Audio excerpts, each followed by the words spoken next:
Sous une pluie battante dans le village d'Ojidi, les larmes d'une femme se mêlaient aux eaux d'un fleuve sacré.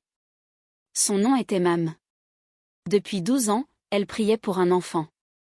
Aucun médecin, aucun guérisseur, aucun pasteur n'avait pu lui donner une réponse. Alors, une nuit de pleine lune, désespérée, elle était venue là, seule, agenouillée au bord du fleuve ancestral. Sa voix tremblait. « Déesse des eaux, entends ma prière. Je ne veux pas mourir sans laisser une trace. Même si l'enfant que tu me donnes ne vient pas du monde des hommes, donne-moi une fille, je t'en supplie. » Le fleuve était silencieux. Puis une brise étrange parcourut les roseaux. L'eau sembla s'assombrir. Quelque chose ou quelqu'un écoutait. 9 mois plus tard, le cri d'un nouveau-né résonna dans la case de Mam. Les femmes du village accoururent. L'enfant était magnifique, une peau d'ambre éclatante, des yeux d'un or liquide. Mais une chose glaça les cœurs. Sa langue était fendue comme celle d'un serpent. Un prêtre ancien venu bénir l'enfant la regarda longuement, puis murmura « Cette fille, ce n'est pas un bébé, c'est un avertissement. » Mam la serrait contre elle avec un amour infini. Elle l'appela Neka.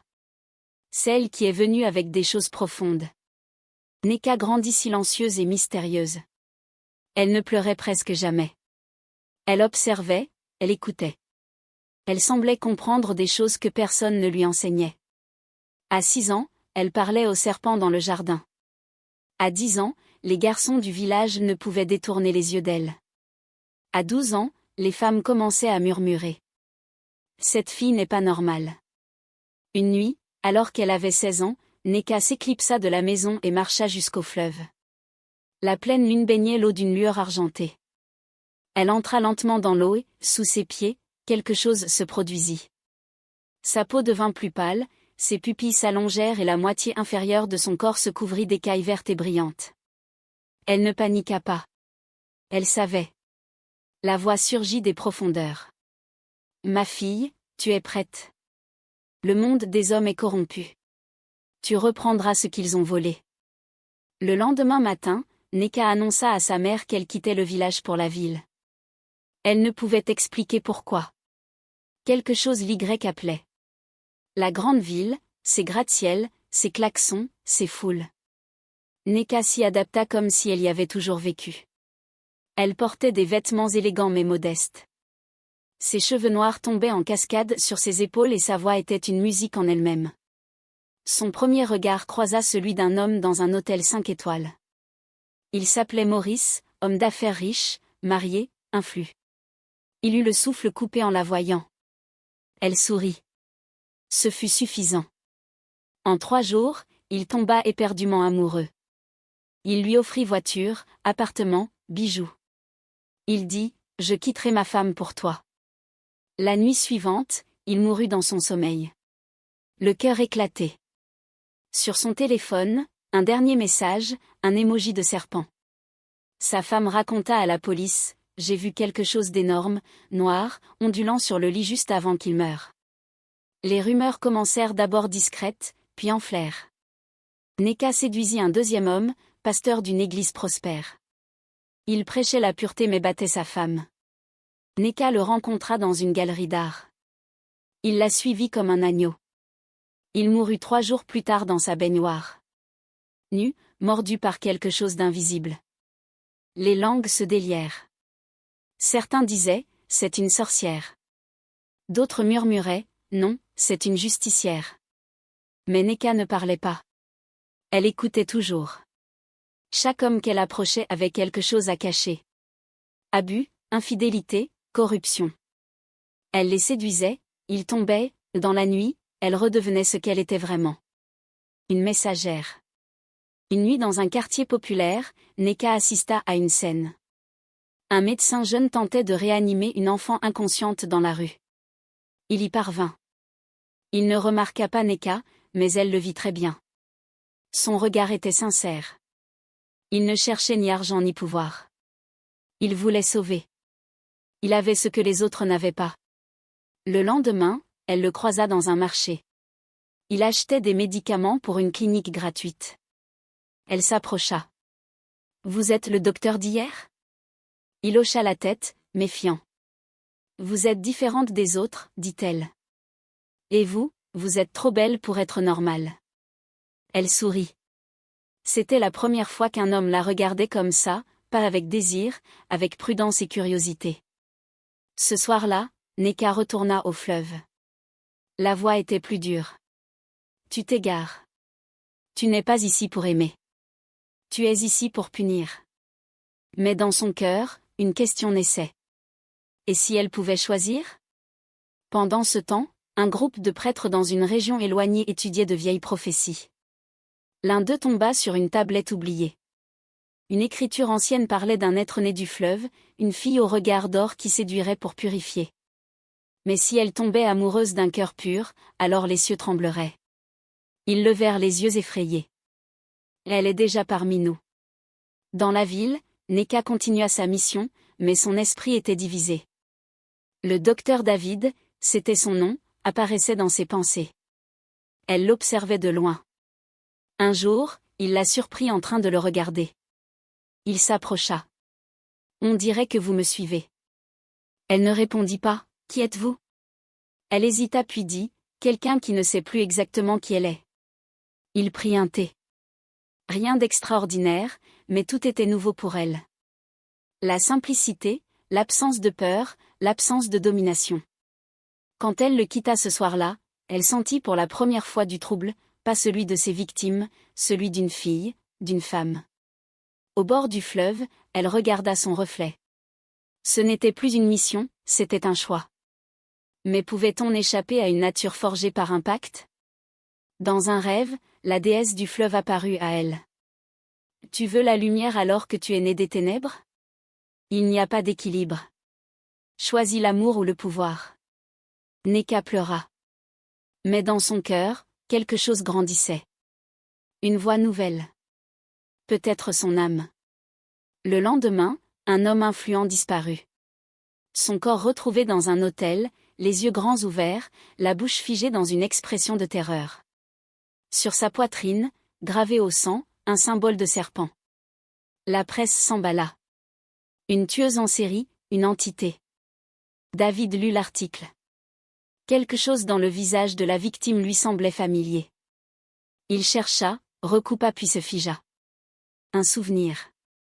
Cet homme avait été l'un de ses donateurs et il l'avait vu avec Neka.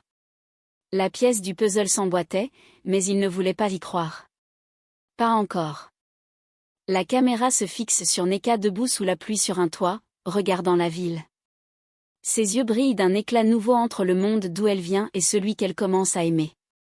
La pluie tombait doucement sur les toits de la ville comme un murmure du ciel. Dans un petit appartement modeste, au 6e étage d'un immeuble ancien, David fixait son ordinateur. Il avait tapé un seul mot dans la barre de recherche, Neka. Des dizaines de résultats s'affichaient. Certains articles parlaient d'elle comme d'une mystérieuse philanthrope. D'autres évoquaient des disparitions inexpliquées, des morts étranges, toujours entourées d'un parfum de séduction et d'un soupçon de magie noire. Mais ce qui glaça le sang de David, c'était une photo floue prise à la hâte par une caméra de surveillance. On y voyait une silhouette de femme drapée de nuit, quittant une chambre d'hôtel. La même nuit où un ministre corrompu avait été retrouvé mort, le cœur transpercé de l'intérieur sans blessure apparente. Il savait au fond de lui, il savait. C'était elle. Et pourtant, il se souvenait encore de son regard, de ce sourire qui n'était ni séduction ni manipulation, quelque chose de vrai, quelque chose de blessé. Pendant ce temps, dans un sanctuaire dissimulé au cœur d'une forêt sacrée, les anciens lisaient les signes. Des statuettes tremblaient sur leurs étagères. L'eau des calebasses bouillonnait sans feu. Un prêtre ancien, au visage ridé par les ans, parla d'une voix grave. L'enfant du fleuve a failli à sa mission. Elle s'attache, elle oublie. Une autre prêtresse murmura, si elle aime, elle deviendra humaine et l'équilibre sera rompu. Neka marchait seule, sans chaussures, dans une ruelle silencieuse. Chaque pas la rapprochait d'un choix. Sa mission était claire depuis toujours. Séduire les puissants et les détruire. Pas pour le plaisir, pas par vengeance, mais pour restaurer l'équilibre, pour que le monde des hommes se souvienne que le mal ne reste jamais impuni. Mais depuis David, ses mains tremblaient. Ses nuits étaient remplies de rêves qu'elle ne comprenait pas. Elle revoyait l'enfant qu'elle avait été, jouant dans les roseaux, parlant au serpent et l'enfant qu'elle aurait pu être si elle n'était pas née d'un pacte. Une nuit, elle s'effondra en larmes dans une église vide. Le crucifix la regardait sans la juger. Un vieux prêtre s'approcha sans bruit. Il ne lui demanda rien. Il s'assit à côté d'elle et dit simplement, « Même les créatures les plus sombres peuvent être touchées par la lumière. » Elle tourna la tête. « Et si on a été créé pour faire le mal ?» Il répondit, « Alors, le choix de faire le bien devient un miracle. » Quelques jours plus tard, elle revit David dans une librairie. Il était seul, penché sur un livre ancien. Elle hésita, puis s'approcha. Il la sentit avant même de la voir. Son parfum unique, hypnotique. « Tu me suis ?» Elle sourit doucement. « Peut-être. » Il ne savait pas s'il devait fuir ou l'embrasser. Il décida d'attendre, d'écouter. Ils passèrent des heures à parler, de livres, de foi, de douleur. Elle lui raconta des bribes de sa vie, les parties humaines. Il lui confia la mort de sa sœur, victime d'un réseau d'hommes puissants qu'il n'avait jamais pu faire condamner. Une colère ancienne brillait dans ses yeux. Elle le regarda longtemps. Peut-être étaient-ils deux âmes cassées qui pouvaient s'assembler. Mais au même moment, dans le fleuve, les esprits bouillonnaient. Une entité millénaire vêtue d'écailles d'or apparut à une prêtresse en transe. L'élu s'écarte. Ramène là ou déchaîne la colère. Neka rentra chez elle et trouva sur sa table une boîte en bois. Aucun mot, juste un serpent noir sculpté sur le couvercle. Elle l'ouvrit. À l'intérieur, une mèche de cheveux brunes, trempée de sang. Elle reconnut immédiatement. C'était celle de la sœur de David. Elle trembla. Le message était clair. « Tu veux le cœur d'un homme pur ? Alors prouve-le. » Dans sa tête, des voix anciennes résonnaient. « Trouve l'assassin, termine le travail, reviens à nous ou nous prendrons ce que tu aimes. » Cette nuit-là, elle fit appel à l'un de ses dons oubliés, voire dans les souvenirs. Elle toucha la mèche, ferma les yeux et vit. Un homme gras, suffisant dans un bureau sombre. Il riait pendant qu'un autre exécutait les basses œuvres. Son nom s'inscrivit dans son esprit, Bernard, chef d'un cartel déguisé en. Elle savait ce qu'elle devait faire, mais cette fois, elle hésita. Et si elle le disait à David, s'il voulait lui-même obtenir justice ? Elle le trouva dans sa clinique. Il était tard. Elle lui tendit la boîte sans un mot. Il l'ouvrit. Bernard. Comment ? Je peux te montrer ce qu'il a fait, mais si je le fais, tu devras choisir la justice ou la vengeance. Il pleura. Puis doucement, il dit, je veux que la vérité éclate. Pas qu'un autre meure dans l'ombre. Elle comprit. Il était vraiment pur et elle était de plus en plus humaine.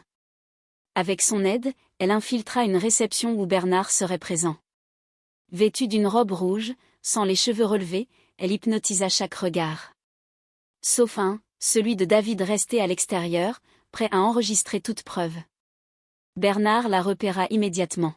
« Vous êtes nouvelle ici. »« J'arrive tout juste du fleuve, » répondit-elle avec un sourire. Il rit. Il pensait qu'elle plaisantait. Elle ne plaisantait jamais. Elle le menaça de révéler ses crimes, le confronta à ses photos, ses enregistrements. Il paniqua, la menaça à son tour, mais elle restait calme.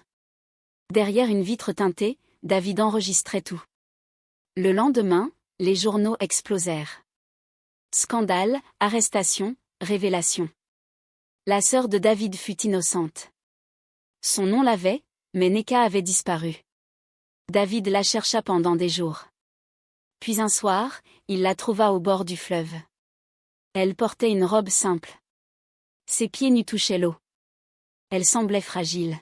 « Tu vas partir ?» demanda-t-il. Elle hocha la tête. « Si je reste, je vais te blesser. Je suis née d'un serment que je n'ai pas le droit de briser, mais j'ai choisi de faire le bien au moins une fois. » Il s'approcha. « Tu n'es pas un monstre, Neka. Tu es le choix qu'on n'attendait pas. » Elle le regarda longtemps, puis doucement l'embrassa. Un baiser sans poison, un baiser humain. Le fleuve trembla. La lune pâlit. Les esprits hurlèrent et puis un silence sacré. Une voix ancienne murmura dans le vent. Elle a choisi et son choix nous oblige. Dans la forêt sacrée, les prêtres se turent. Le plus ancien ferma les yeux. La prophétie est brisée. L'équilibre s'est déplacé. Le monde des hommes aura peut-être une chance. Des mois passèrent. David ouvrit une grande clinique au nom de sa sœur. Un jour, une femme y entra. Robe simple, yeux dorés. Il la reconnut sans dire un mot. Elle lui sourit et cette fois, elle restait.